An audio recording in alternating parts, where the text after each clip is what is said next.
Assalamualaikum warahmatullahi wabarakatuh. Mari kita bersama-sama mendengarkan kisahnya Nabi Ibrahim alaihissalam. Ibrahim masa kecil mencari Tuhannya. Sejak kecil Nabi Ibrahim suka memperhatikan alam raya ini. Dia gemar memperhatikan langit dan berbagai elemen yang ada di langit seperti bulan, bintang, matahari, termasuk benda-benda angkasa dan lainnya. Semakin sering memperhatikannya, Ibrahim semakin sadar bahwa dirinya hanyalah makhluk kecil di alam ini. Ibrahim pun penasaran ingin tahu siapa Tuhannya. Pada suatu malam, Ibrahim melihat bintang-bintang di langit dengan cahaya kerlap-kerlip. Ibrahim takjub melihat bintang. Dia pasti Tuhanku, ucap Ibrahim. Namun keyakinannya segera berganti setelah dia melihat benda yang lebih besar, yaitu bulan. Cahaya bulan yang menerangi malam sungguh mengagumkan. Kini Ibrahim yakin bulanlah Tuhannya.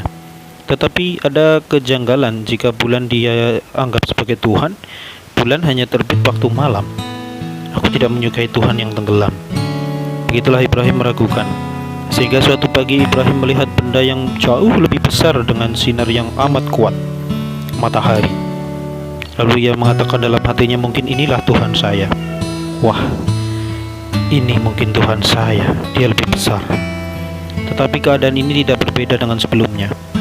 Menjelang sore, sinar matahari meredup dan semakin menghilang jika malam datang. Sekarang Ibrahim sadar bahwa apa yang dilihatnya ini bukanlah Tuhan. Tuhan yang sebenarnya adalah Tuhan yang menciptakan langit dan bumi. Pantas memang jika Allah mengutus Ibrahim sebagai seorang nabi. Selain memiliki keimanan yang kuat, beliau juga dikaruniai kecerdasan akal dan sikap kritis. Ibrahim sama sekali tidak terpengaruh untuk mengikuti kebiasaan kaumnya yang telah sesat dengan menyembah patung buatan mereka sendiri. Sebagai seorang rasul, Nabi Ibrahim akan mengajak kaumnya agar menyembah Allah semata. Karena itu, Nabi Ibrahim akan memerangi perbuatan syirik kaumnya yang selalu memohon kepada patung.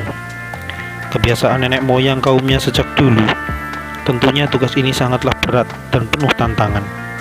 Sebelum berdakwah kepada kaumnya, Nabi Ibrahim terlebih dahulu mengajak ayahnya yang juga penjual patung sesembahan masyarakat. Beliau ingin menyadarkan ayah kandungnya bahwa kepercayaan dan persembahannya kepada patung adalah perbuatan yang sesat dan bodoh. Beliau tidak ingin jika ayah tercintanya itu ikut tersesat, mengikuti kebiasaan masyarakat yang menyembah kepada selain Allah. Dengan sikap yang sopan, datanglah Ibrahim menghadap ayahnya. Beliau mengabarkan bahwa dirinya telah diutus oleh Allah sebagai nabi dan rasul. Lalu Nabi Ibrahim bertanya kepada ayahnya alasan menyembah berhala yang sebenarnya. Tidak akan mendatangkan keuntungan bagi penyembahnya ataupun mencegah dari terjadinya musibah atau bencana. Ayahku, ketahuilah bahwa apa yang ayah lakukan selama ini adalah ajaran setan. Setan adalah musuh manusia. Demikianlah ucap Ibrahim. Lalu ia berseru kepada ayahnya agar merenungkan nasihat dan ajakannya untuk berpaling dari menyembah berhala-berhala dan kembali menyembah kepada Allah Sang Raja alam semesta. Mendengar seruan anaknya, Azar pun marah dengan murka yang sangat murka. Mukanya memerah padam. Tidak pantas kiranya jika seorang anak berani mengecam dan menghina kepercayaan orang tuanya, apalagi harus menganut kepercayaan dan agama yang dia bawa. Dengan nada gusar, ayah Ibrahim mencela, "Hei Ibrahim, apakah engkau hendak berpaling dari kepercayaanku? Dan kepercayaan apakah yang hendak kau ajarkan kepadaku untuk mengikutinya? Jika benar engkau tetap mengecam dan memburuk-burukkan persembahanku, keluarlah kamu dari rumah ini." Nabi Ibrahim menerima kemarahan ayahnya dengan sikap tenang dan sopan. Ibrahim berkata, "Wahai ayahku, semoga engkau selamat. Aku akan tetap memohon kepada Allah agar mengampuni perbuatanmu." Lalu keluarlah Nabi Ibrahim meninggalkan rumah ayahnya dalam keadaan yang sangat sedih. Penolakan ayahnya terhadap dakwahnya Ibrahim tidak sedikit pun melemahkan semangat dirinya untuk mengajak kaumnya agar menyembah kepada Allah. Pada setiap kesempatan beliau mengajak kaumnya untuk berdialog tentang kepercayaan yang mereka anut dan ajaran yang ia bawa. Sayangnya, hati kaumnya seakan telah tertutup. Setiap kali mereka diajak untuk menyembah Allah, tetap saja beralasan bahwa yang mereka lakukan adalah untuk mengikuti ajaran nenek moyang. Kaum Nabi Ibrahim tidak mau menerima keterangan dan bukti-bukti nyata yang dikemukakan Ibrahim agar menyembah Allah. Suatu ketika, seluruh masyarakat kerajaan Babilonia keluar untuk melakukan pesta di hari suci. Berhari-hari mereka tinggal di luar kota. Di sana mereka berkemah dengan membawa perbekalan makanan yang cukup. Mereka pun bersukaria hingga kota tampak kosong dan sunyi, kecuali Ibrahim. Saat itu pura-pura sakit sehingga tidak turut serta mengikuti acara pesta. Lantas apa yang dilakukan Ibrahim? Melihat kota yang sudah kosong, Nabi Ibrahim merasa gembira.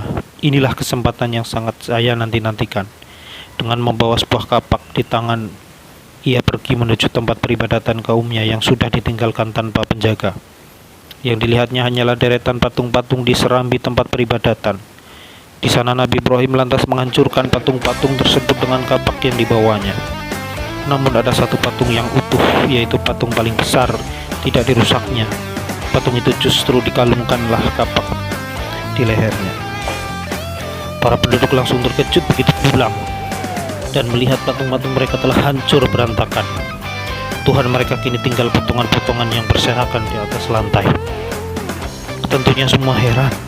Siapakah yang telah berani melakukan perbuatan jahat terhadap Tuhan kita? Hanya salah seorang.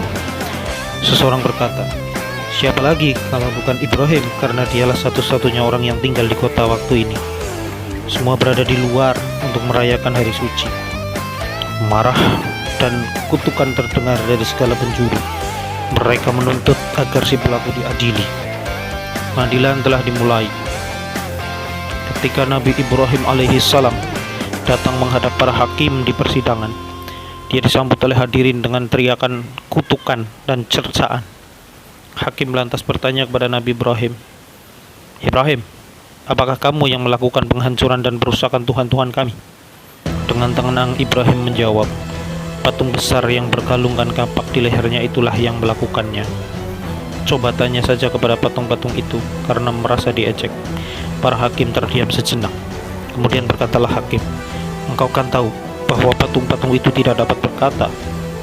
Lantas mengapa engkau minta kami bertanya kepadanya? Pada saat itulah Ibrahim menjawab pertanyaan dengan berkata, jikalau memang demikian, mengapa kalian justru menyembah patung-patung itu yang tidak dapat berkata, melihat, ataupun mendengar? Bukankah patung sesembahan kalian itu tidak dapat membawa manfaat atau menolak bencana? Dapatkah patung kalian itu menolong dari kehancuran dan kebinasaan? Tuhan yang seharusnya kamu sembah adalah Tuhan yang telah menciptakan kamu dan seluruh alam ini, tegas Nabi Ibrahim. Setelah Nabi Ibrahim selesai menyampaikan pidatonya, keputusan hakim segera dijatuhkan. Karena alasan dianggap telah menghina dan menghancurkan Tuhan-Tuhan mereka, para hakim memutuskan untuk menghukum Nabi Ibrahim dengan membakarnya hidup-hidup. Persiapan upacara pembakaran yang akan disaksikan oleh seluruh rakyat telah disiapkan. Tanah lapang tempat pembakaran juga disediakan. Kayu bakar dengan jumlah banyak pun telah dikumpulkan. Berduyun-duyunlah para penduduk hendak menyaksikan pelaksanaan hukuman atas Nabi Ibrahim. Kayu lalu dibakar dan hingga terbentuklah gunung berapi yang dahsyat. Lalu Nabi Ibrahim yang telah diikat kuat dilemparkan ke dalam tumpukan kayu yang menyala-nyala itu. Apa yang kemudian terjadi pada Nabi Ibrahim?